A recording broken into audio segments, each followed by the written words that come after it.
Hi, I'm Ken Jacobson, Senior Documentary Programmer, AFI Festivals.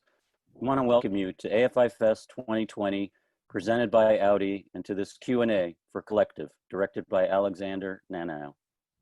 First, I want to thank our supporters of the festival, our presenting sponsor, Audi, our AFI members, and of course, you, our audience. Now on to the film. Colectiv had its world premiere at the 2019 Venice International Film Festival and is screened at the Toronto International Film Festival, Sundance Film Festival, and throughout the world. We're thrilled today to have with us director Alexander Nanau and Cătălin Tolontan, who is featured in the film. Hello. Welcome. Alexander was born in Bucharest and studied directing at the German Film and Television Academy, Berlin. He has directed the acclaimed feature documentaries, The World According to Ian B. and Toto and His Sisters. Cătălin Tolontan is an award-winning journalist and editor-in-chief of Sports Gazette, which is the oldest sports newspaper in Romania and one of the most popular publications in the country. Welcome to you both. Congratulations on the film, and thanks so much for being with us today. Thank you for showing our film. So, Alex, I wanted to start with you. At the beginning of the film, we learned, via an on-screen text that, just the very basics about the fire at the Colectiv club in Bucharest that tragically killed 27 people initially in the fire. It's clear that there were, major political implications for this event, but I think it would be good to maybe start off if you could kind of present to us the scene of exactly the major impact that this fire and its immediate aftermath had on the Romanian public and on the political system. Right the night when the fire erupted and news channels started to report on it, it became within hours this national tragedy that everybody was into and everybody was feeling for what's happening there, because it was a popular club in Bucharest, and the audience, let's say, was young, well-educated people. I think many of them were architecture students, so everybody identified and everybody realized, wait a minute, it could have been my kids. So many people study in Bucharest, in Romania, so many parents started making phone calls, and you have to imagine that everybody was calling that Saturday night for his kid, because there is a scene described, a real life scene that the firemen described in the club when they finally entered the room, that suddenly all phones started to ring in between the bodies. And all of them said, "Mom, Dad, Mom, Dad." So, we had 3 days of mourning after the fire. And once that was over, the fury of the people transformed in what we've seen, that we had the biggest demonstrations after the revolution in '89, where really a young generation took the streets to to quit with the political class, because the whole Romanian political class was back then highly corrupt. In the meantime, we have a bit of a new landscape and some new entries in the politics, but it was just formed out of corrupt people that belonged to different parties, but they were all one, all coming from the same former communist party in a way. And it was, I felt it was a movement. I was expecting something like '68 to happen in Eastern Europe, and it felt a bit like, oh, that could be a spark, because we had it before in Hungary when Orban started to close down the Soros University, and you had it a bit in Prague, and so it felt like, okay, there's something boiling in Eastern Europe. There will be a change, and that was also the spark for us to try to understand that and to see if we can make a film that captures that moment. And Cătălin, from your perspective, covering those events in the days following the fire, and then the political firestorm that resulted. Can you talk a bit about your initial reporting on those events? I say this with no pride, with shame. In the first few days, we are almost blind. Not only because it was a huge grief in Romania, but because we trust in government. And not in government like politicians. We trust in hospitals managers, in doctors, because how can I say this in my rusty English? In Romania, and not only in Romania, I can say in all of ex-communist countries, the doctor is like a god. You put down your eye when you enter in a hospital, not for 10 years, for 50 years. And of course, this was a mistake because we are journalists. And our job is to put the reality first, to seek the truth. After 3 or 4 days, we put questions for ourselves first, of course, and then for them. Because beyond all the grief, there are some strange questions, because more than 2/3 of the people died after the fire, in 1 month after the fire, 1, 2 months, almost 1 year, some of them, 2 or 3 of them. And this was a huge question for our community, for our society. Why we lost 20 people in 1 night, and then after the fire, they are in hospitals, but they die day by day, every day, almost every day. We count almost every day, like now in COVID-19. Day by day, sorry, and we count more than 65 people in 5 months. And what was the process of kind of putting 2 and 2 together and realizing, people are dying in these hospitals and they shouldn't be, and so making that connection, and then the next connection, which is, okay, why are they dying, and starting to look at the disinfectant. We have been working in investigation for more than 20 years, and the people trust us. We have a huge advantage because we are a sports journalist, and they have low expectation, not the people, not the public, but the government. They don't trust in us. The public trust, because when you read a Sports Illustrated, like in US, you don't have any bias. Doesn't matter if you are Democrat or Republican, sorry, you are only a reader and a sport fan. You came there in Sports Illustrated site, or in our situation in Gazeta Sporturilor site, like an unbiased woman or man, yes? And this is a huge advantage. The second advantage is that when you are trained for decades to be objective, or to try to be, because we are human, of course, it's easier to resist and to keep the track, even if the public, in some situation, the managers, the government, the company, the pharmaceutical companies are against you. And we keep the track for months after months, and we discover the facts, because this is our mainly duty, to discover the facts. And Alex, when did you come to this story and decide that you were going to make a film, and when did you start shooting?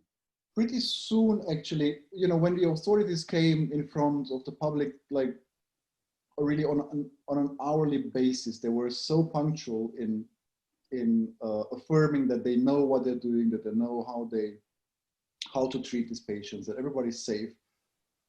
I mean, we knew basically that we are dealing with crooks that got into this position, so we didn't really trust them. So we knew something is fishy, and then, as Cătălin says, people started to die.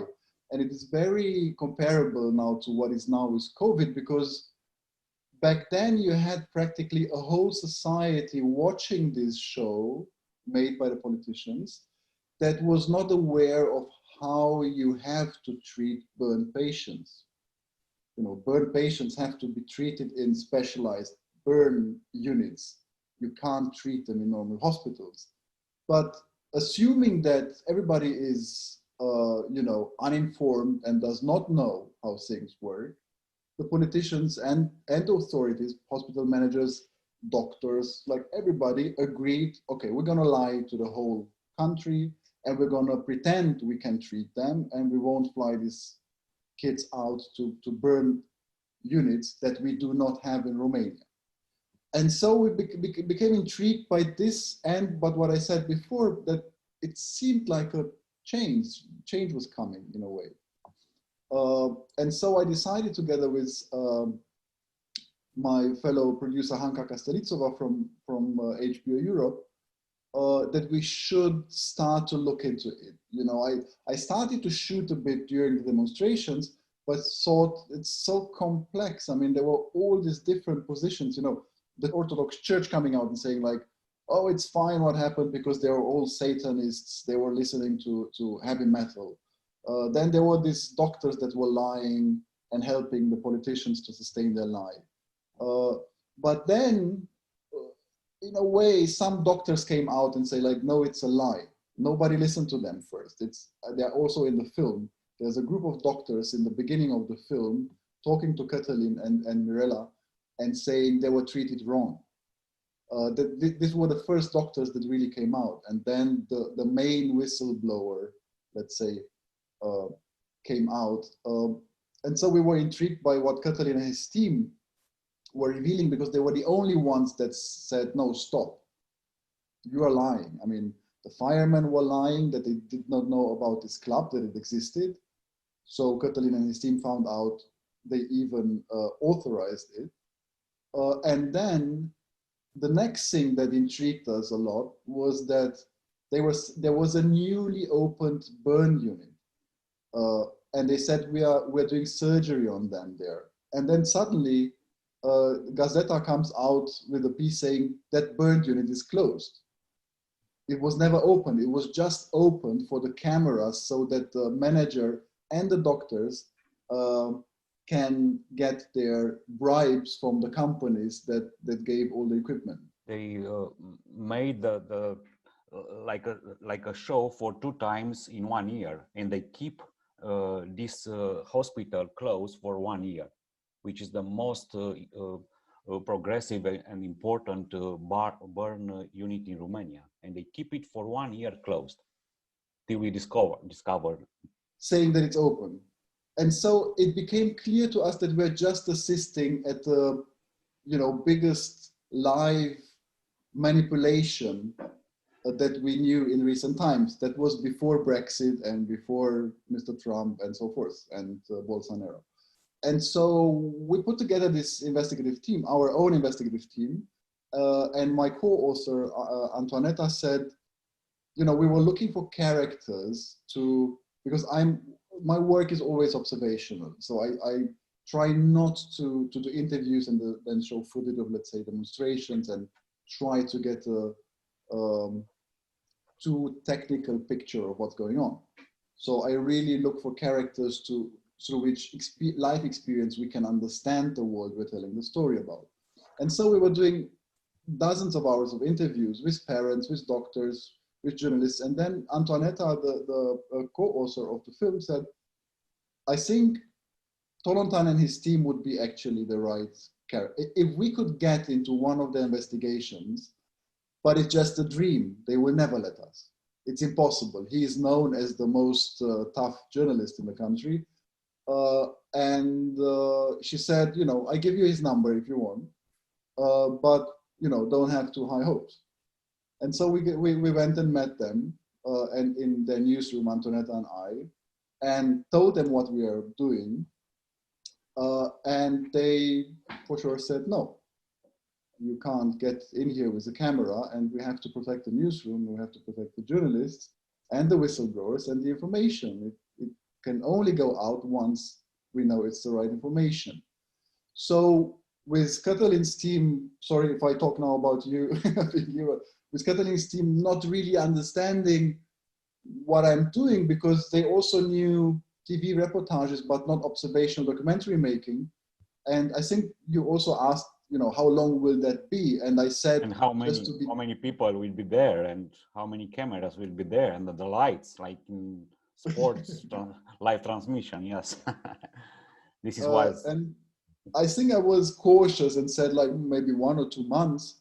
And then we left it by that. And I just said, like, really, if you have something coming up, just let me know. You know, I promise I'm not intrusive. And then one day you called me. Why did you make that call? First, I love to say that I was cautious, but no, I was narrow-minded first, because a newsroom is like almost like a I don't know, like a lock for everybody, lock for our managers, lock for advertising department. It's like a border between church and state. You can't go in a newsroom in this way, and to have access to our sources. Oh my God, this is impossible. This was our first reaction, and I think it's a health reaction. After that, we think, okay, maybe it's time for our public, not for us, for the young generation who don't read not only the physical newspaper, but also they don't read the old-fashioned media, the mainstream media. Maybe it's a chance to have this story in a different point of view. And this is the reason why we change our mind, and we call Alex. Okay, we can try. And in the minute he came in our newsroom, he literally disappeared. And this is not a metaphor. He disappeared day by day for 1 year. A little bit longer than a month or two. I think a French newspaper wrote like this: this is a movie about a disappear, not only a director disappear, but a disappear of I, because it's not any I in the movie. It's not about me, like a journalist, not about one victim, it's not about the director, the vision of director. Of course, it's his art everywhere, but it's not about one people. It's about we. Well, speaking of we, you know, the film really is thematically and in process so much about access. And, you know, Alex, what's extraordinary, perhaps unique, and perhaps, you know, is the fact that you get access not only to Cătălin and his team, but later when there's a change and the health minister, you know, resigns and Vlad, the new health minister, takes over, you're able to get extraordinary access to Vlad and to his inner sanctum. So talk a bit about how that happened, please. When the first minister of this technocrat government had to resign because of the revelations of Cătălin's team, we understood that there will be somebody new, and there was this idea, you know, how would it be if we could just change and go into the other trenches? How could it be to change the side? It would be ideal, I mean, just to switch. So we tried to get to the prime minister first. We got rejected because the prime minister was the interim minister for several days. And then I heard that Vlad is going to be was interviewed to be the new, maybe the new minister of health. And Vlad was known because he did a lot of work as with his NGO for cancer kids in Romania. He built a network for bringing cancer medicine into Romania that is missing here in pharmacies and is needed for treatment. And so I started to call him, and he would not answer for sure because he was very busy. And then through friends, I managed to let him know to answer the phone. Because I want to talk to him, it's very short. And then I went to him, I talked to him, and I was lucky because I met a young man that said, okay, I understand what you're doing. I think I understand, because he also didn't really know what observation filmmaking is about. But he said, you know, one of the priorities of my team is transparency. So let's try it. And I think there was also somebody else in his team that really helped him take the decision and understand that he has to take the risk. Then we, you know, we had this kind of a deal, like, you know, we both knew the ministry is just a minefield, a minefield. Yeah, there are all these corrupt authorities that were doing all this corruption all the time. So what he was doing was outspoken. And so I said, like, the only way not to make them kill any of us or, you know, jump on me is you should never tell me to stop the camera in front of anybody. And that worked. I mean, we really just asked if persons came into the room, if they are fine, and if they were fine, I would just keep rolling. And if not, I would stop. I mean, I didn't abuse any person that did not want to be filmed. But there was another thing. I mean, the year 2016 was in Romania a year of hope in a way, because everybody had high hopes with this technocrat government.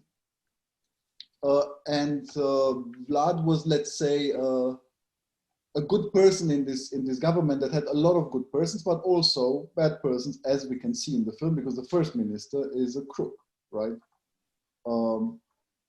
And I think it helped a lot that Romania was in the state. It's a bit like now in the States with Biden, you know, like everybody is going in the same direction. Like, we know we all have a goal. We have to get rid of him. And it was a bit the same in Romania, the feeling like we all belong together. We all have to work together towards something. And I think that helped. I don't think that it would have been possible 1 year before or 1 year after that to enter a ministry day by day with a camera. I'm just curious, you know, obviously you're shooting multiple sides, but, you know, primarily these two sides. And the other side isn't real privileged to the footage of what you're shooting on the other side. So never. Right. So probably the finished film, or close to the finished film, I'm imagining, is the first time that, Cătălin, you saw what was happening inside the minister's office. Yeah. And I'm just curious what your reaction to that footage was.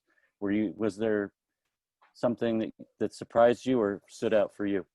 Yeah, your question is very good, because also for us, it was a shock to see the facts in the rooms, in the hidden rooms of the government.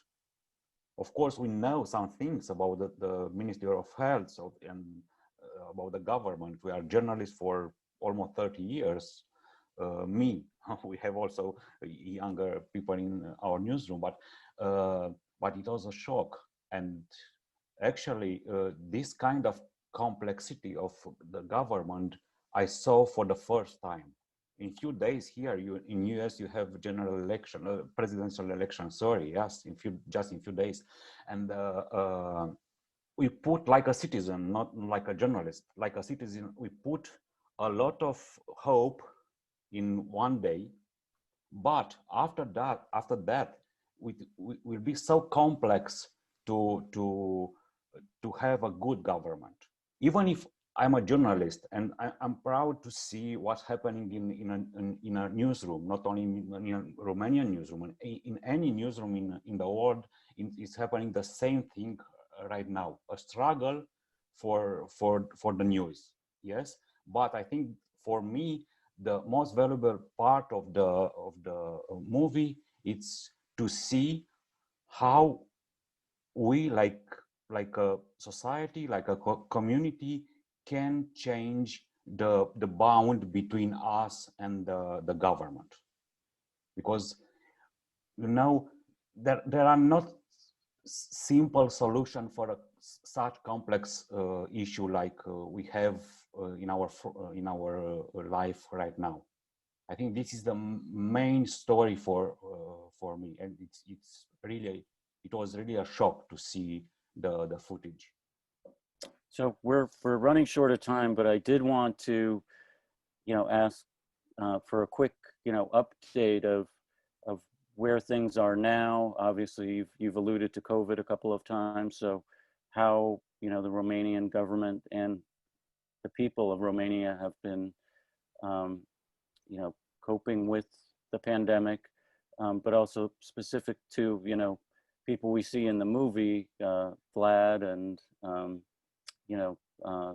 the main whistleblower, the doctor who's in the movie, just, and also just kind of the general tenor of, you had mentioned that 2016 was a period of optimism. So how would you describe this period that we're in now? In a way, because in the meantime, some new, let's say, at least 2 new political parties entered the scene with a lot of fresh people, well-intended people that come out of the private businesses, many of them, let's say, and have a more modern approach to administration. And we're going to have elections this year, which means we're going to have local elections called, all the mayories and everything is re-elected. And there are high hopes that things will change in the way that these new parties will be, will also take part in politics and will be elected into several mayories, including the Bucharest one, where we've seen in the film the nice lady attacking Vlad in the end of the during their campaign. So there is some optimism in a way, but for sure it, we all know it will not change overnight, because even though, let's say, it's pretty sure that the Social Democrats will lose a lot of their power, the liberals that are going to win most of the power now,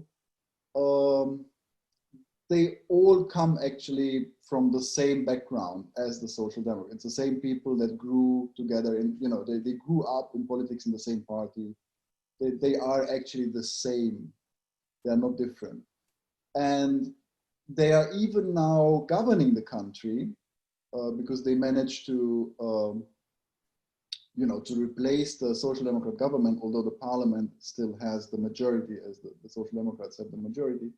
And I think Cătălin is here the best to tell you about their investigation since COVID started, where they found out that actually all they did was, they knew COVID was coming, so they did nothing. They didn't buy equipment, they didn't prepare the hospitals, they didn't prepare the doctors. So then it erupted, and then NGOs started to collect private money very fast in order to get equipment for doctors. And the government now also, Cătălin had a lot of investigations on that. They just appeared on television saying, like, we know what we're doing, we are fully in charge, just leave us alone when it comes to spending the money. Don't ask how we're going to do it.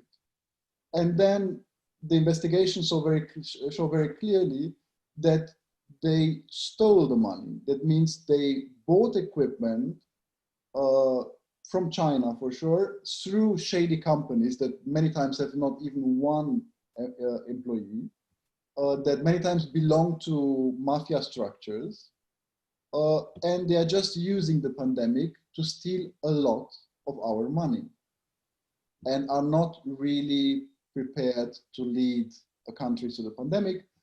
Right now, we are the country with the highest number in Europe of new cases per capita and deaths per capita.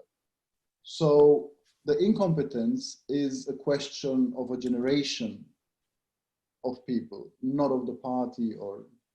Yeah. Well, I'm afraid we are out of time, so I think we'll have to leave it there. But I really do want to congratulate and thank Cătălin for bringing to light, you know, many of these issues, you and your team at the Gazette. And Alex, congratulations on putting together such a remarkable story, crafted so brilliantly. And thank you both. I want to remind our viewers here to please tell your friends about the film so they have a chance to see it during AFI Fest. We'd love to hear from you via social media at #AFIFest. And please check out our full lineup at fest.afi.com. Thank you both so much. Take care. Thank you. Thank you very much. Thank you.